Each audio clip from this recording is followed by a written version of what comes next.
ඔයා මේ වීඩියෝ බලන්න මොකක් හරි වැඩක් කරන ගමන් නේද? සමහරට යාළුවට මෙසේජ් එකක් කරනවා වෙන්න පුළුවන්. එහෙමත් නැත්නම් රෑ කෑම එක ගන්නවා වෙන්නත් පුළුවන්. මේකට අපි කියන්නේ මල්ටි ටාස්කින් කියලා. අපි ගොඩක් කලාවට try කරනවා. අපිට තියෙන වැඩ කන්දර ඔක්කොම එකවර ඉවර කරලා නිදහස් වෙන්න.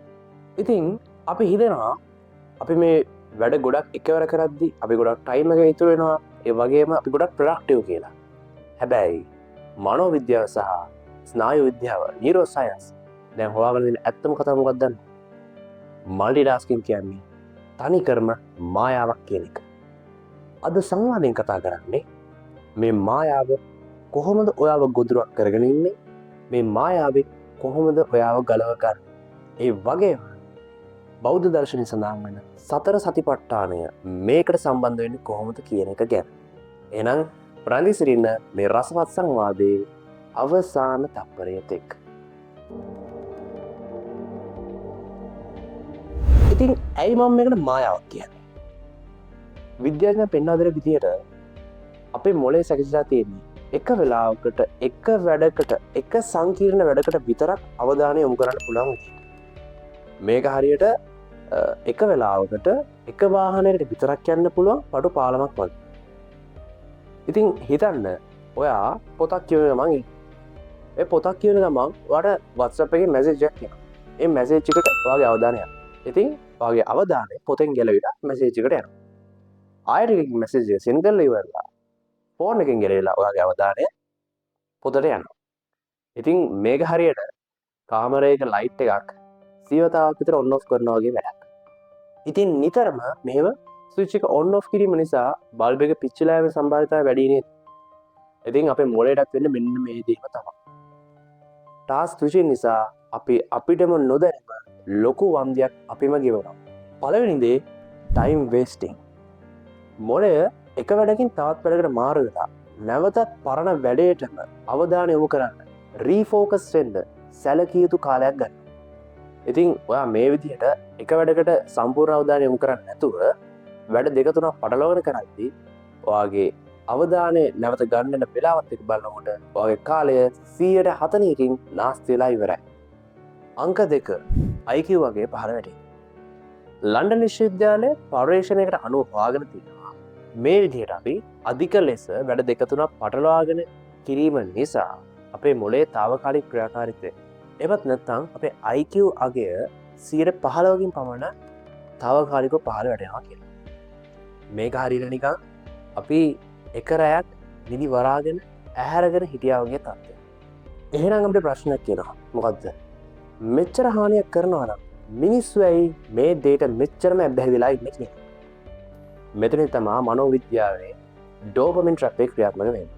අපි සංකීර්ණ වැඩ කීපයක් අතර මේ විදියට ඉක්මනින් මාරු වෙනකොට අපේ මොළයේ සතුට දනවන රසායන ඒකට අපි කවුරුත් දන්න ඩෝපමින් ක්‍රියාත්මක වෙනවා. ඒ වෙලාවට අපිට හිතෙන්නේ අපි මාර ප්‍රොඩක්ටිව් කියලා. හැබැයි අපි දන්නේ නැහැ මේක ප්‍රොඩක්ටිව් ඉලියුෂන් එකක් කියලා. මේක හරියට කූඩුවක් ඇතුලේ තියෙන රෝදයක් උඩ දුවන හැම්ස්ටර් කෙනෙක් වගේ. හැමදාම වේගෙන් දුවනවා. හැබැයි එකම තැන. අපි දැන් මේක තව ටිකක් පැහැදිලි කරනවා. උදාහරණයක් විදිහට අපි ගමු එකම යුනිවර්සිටි එකේ ඉගෙන ගන්න යාළුවෝ දෙන්නෙක්. කෙනෙක් කලබලකාරයා අනිත් එක්කෙනා නිසලයා. කලබලකාරයා එහෙම නැත්නම් මාලිලාස්කර්. මෙයා ලැප්ටොප් එකේ අසයින්මන්ට් එකක් කරන ගමන් තව යාළුවෙක්ට WhatsApp එකේ මැසේජ් එකක් දානවා. ඒ වගේම headset එකෙන් සින්දුත් අහනවා. ඉතින් මෙයා හිතනවා මෙයා මාර සුපිරි ඩයල් එකක්. මෙයා ගොඩක් බිසි කියලා. අනිත් පැත්තෙන් නිසලයා එයා දවසේ කරන්න ඕන වැඩ ටික ප්‍රයොරිටි එකක් කරනවා හදාගෙන ඒ විදිහට වැඩ ටික කරගෙන යනවා. ඉතින් ෆෝන් එක පැත්තකින් තියලා එයා කරන දෙයට 100%ක් අවධානය දීලා එයා වැඩ ටික කරනවා. දැන් අපි බලමු දවස් අවසානයේ මේ දෙන්නට මොකද වෙලා තියෙන්නේ කියලා.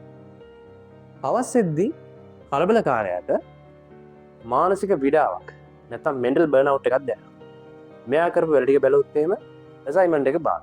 මැසේජ් එක වල දින බාග. මෙයාට විසිරිච්ච අවධානය තියෙන නිසා මෙයාගේ වැඩවල තියෙන වැරදි ප්‍රමාණය වැඩි.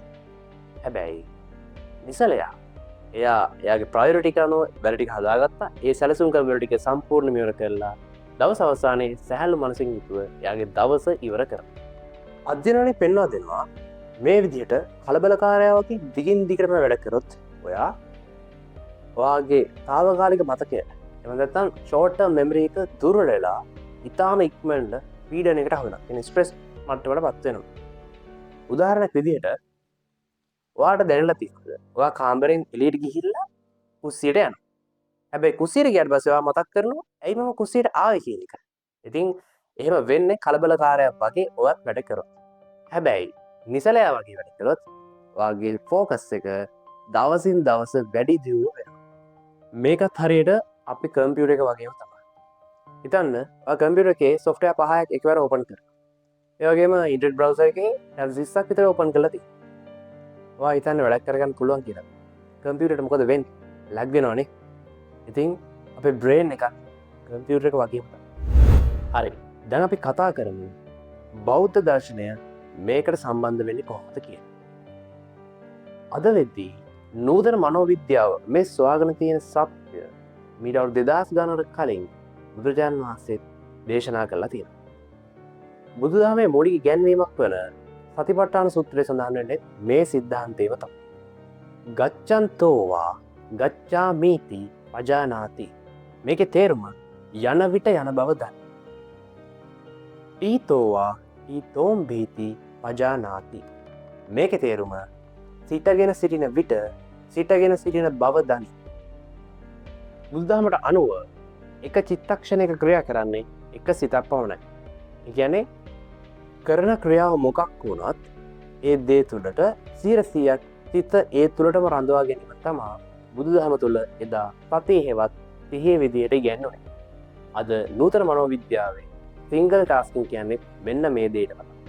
එහෙනම් අපි දැන් බලමු මේ මල්ටි ටාස්කින් කියන මායාවෙන් ඉඳිලා සිංගල් ටාස්කින් කියන මේ විශ්මිත බලය අපේ ජීවිතයට ළඟා කරගන්නේ කොහොමද කියලා. මේකට සරල පියවර 3ක් තියෙනවා. අංක 1 20 minute rule. ඔයා වැඩක් කරනකොට පොඩි කාල සීමාවක් තෝරගන්න. විනාඩි 20ක් වගේ විනාඩි 20ක් වගේ කාලයක් තියාගෙන ඒ වැඩේට ඔයාගේ සම්පූර්ණ 100%ක් අවධානය ඒ වැඩේට විතරක් යොමු කරන්න. ඒ වෙලාවට ඔයාලට පුළුවන් ඔයාගේ ෆෝන් එක ඔයාලට ඩිස්ටර්බ් කරන ෆෝන් එක do not disturb තත්ත්වයට පත් කරලා පැත්තකින් තියන්න. ඉතින් ඔයාලට පුළුවන් මේ වෙලාවේ ෆෝන් එකෙන් තියෙන ඩිස්ටර්බ් එක නැති කරලා ඔයාගේ සම්පූර්ණ අවධානය ඒ වැඩේට විතරක් යොමු කරන්න. අංක 2 environment design. මෙතනදි කියන්නේ ඔයා වැඩ කරන පරිසරය.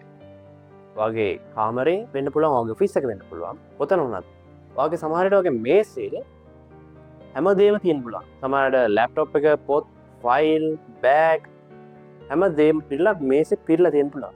ඉතින් මේ විදිහට ඔයාගේ බාධාවන් ගොඩක් ඔයාගේ ඇස් ඉස්සරහා තිබ්බාම ඔයාගේ අවධානය විසිරෙන්න තියෙන සම්භාවිතාවය ගොඩක් වැඩි. ඉතින් අපිට පුළුවන් ඔයාගේ මේසේ තියෙන හැමදේම අයින් කරලා ඔයාට අවශ්‍ය ලැප්ටොප් එක විතර නම් ලැප්ටොප් එක විතරක් තියන ඇනලිටික් කරගන්න. එතකොට අර අනවශ්‍ය බාධා කීම් ඔක්කොම අයින් වෙච්ච නිසා ඔයාගේ අවධානය 100%ක් ඒ සඳහා යොමු කරන්න පුළුවන්. ඊළඟ එක තමයි වැදගත්ම එක. mindful transition. දැන් අපි විනාඩි 20ක් වෙන් කරගෙන වැඩ ටික කරානේ. හැම බාධාවක්ම අයින් කරලා අපි වැඩ ටික කරා. දැන් අපි එක වැඩක ඉඳන් තවත් වැඩකට ස්විච් වෙන්න එපා. අපි තියෙන දවසේ වැඩ ටික ඉවර කරගන්න.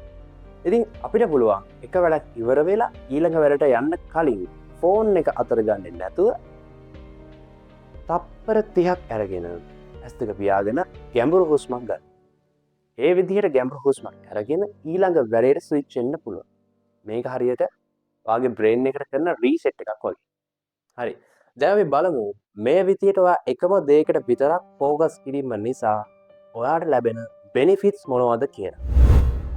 ඔයා මෙහෙම කාලයක් පුරාවට එකම දෙයකට විතරක් එක වෙලාවකට ෆෝකස් කිරීම නිසා ඔයාගේ මොළයේ අවධානය රඳව ගන්න තැන. එහෙම නැත්නම් ප්‍රීෆ්‍රොන්ටල් කෝටෙක්ස් එක ගොඩාක් ශක්තිමත් වෙනවා. ඒ විතරක් නෙවෙයි, ඔයාගේ මෙමරි පවර් එක සහ ඩිසිෂන් මේකින් තීරණ ගැනීමේ හැකියාව අනිත් අයට වඩා ගොඩාක් වර්ධනය වෙනවා. ඉතින් මේ ලෝකේ සාර්ථකත්වය කියන දේ හිමි පෙත්තරම ගිය අය මේ ඩීප් වර්ක් එහෙමත් නැත්තම් සිංගල් ටාස්කින් කියන දේ ගොඩාක් ප්‍රවීණ කරපු අය. ඉතින් ඔයත් කාලයක් තිස්සේ මේ ඩෝපමින් ට්‍රැප් එකට අහු වුණොත් කෙනෙක්ද? ඉතින් ඔයාගේ අත්දැකීම පහලින් කමෙන්ට් එකක් විදිහට දාගෙන යන්න. එහෙමත් නැත්නම් ඔයත් වැඩක් කරනකොට ඔයාගේ අවධානය 100%ක් ඒකම වැඩකට දීලා වැඩ කරන සිංගල් ටාක්ක කෙනෙක්ද? ඔයාගේ අත්දැකීම, ඔයාට හම්බෙච්ච බෙනිෆිට්ස් අනිවාර්යයෙන්ම පහලින් කමෙන්ට් එකක් විදියට දාගෙන යන්න. ඒ වගේම මේ වගේ ඩෝමයින් ට්‍රැප් එකකට අහුවෙච්ච ඔයාගේ යාළුවෙක් ඉන්නවා නම් මතක ඇතුව channel එක subscribe කරලා එයාටත් මේ වීඩියෝ එක share කරන්න. හරි. දැන් මේවා ඉන්නේ සංවාදයේ ෆයිනල් chapter එක. මෙච්චර වෙලා මේ වීඩියෝ එක බලපු ඔයාට මම දෙනවා චූටි තෑග්ගක්. ඔයා පාසල් වල ළමෙක් නම් හිතන්න ඔයාගේ මැඩම් හොස්ස ඔයාට මැත්ස් ලෙක්චර් එකක් වෙන්න පුළුවන්, සයන්ස් එකක් වෙන්න පුළුවන්, මොකක් හරි පාඩමක් උගන්වමින් ඉන්නේ කියලා. දැන් ඔයාට ඕනේ ඔයාගේ අවධානය 100%ක් ලෙසන් එකට විතරක් යොමු කරගන්න. පන්ති ළමයෙක් ඉන්නකොට පොඩ්ඩක් ඉතින් අවධානය එහෙම යනවා. ඒක ඇත්ත. ඉතින් ඔයාට ඕනේ ඔයාගේ අවධානය සම්පූර්ණයෙන්ම පාඩමට විතරක් දෙන්න. කොහොමද ඒක කරන්නේ? ඔයාට පුළුවන් ඔයාගේ ගුරුවරයාට උගන්වනකොට ඒ ගුරුවරයා කොහෙදී හරි වරද්දනවද කියන සැකෙන් ඒ දිහා බලන්න. ඒ මැඩම්ට හරි සර්ට හරි කොහෙදී හරි වරදිනවද කියන සැකෙන් පාඩම දිහා හොඳට බලාගෙන හිටියොත් ඔයාගේ අවධානය විසිරෙන්නේ නැතුව 100%ක් අවධානය ලෙසන් එකට විතරක් යොමු වෙනවා. ඉතින් ඒ පුංචි ටිප් එකත් එක්ක අදට මේ වැදගත් රසවත් සංවාදය නිමා වෙනවා. එහෙනම් තවත් දවසක මේ වගේ වැදගත් රසවත් මාතෘකාවකින් හමු වෙමු. සුබ දවසක්.